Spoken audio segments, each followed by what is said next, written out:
पराशक्त्यै नमः। ॐ महादेव्यै नमः।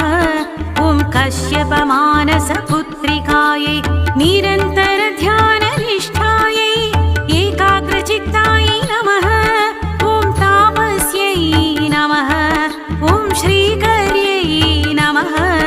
ॐ श्रीकृष्णध्याननिरतायै श्रीकृष्णसेवितायै एकचित्तायै जगदीश्वर्यै एकचित्तायै जगदीश्वर्यै नागलोकदक्षिण्यै क्षीरप्रियायै पञ्चभूतेशे मानसा देव्यै क्षीरप्रियायै पञ्चभूतेशे मानसा देव्यै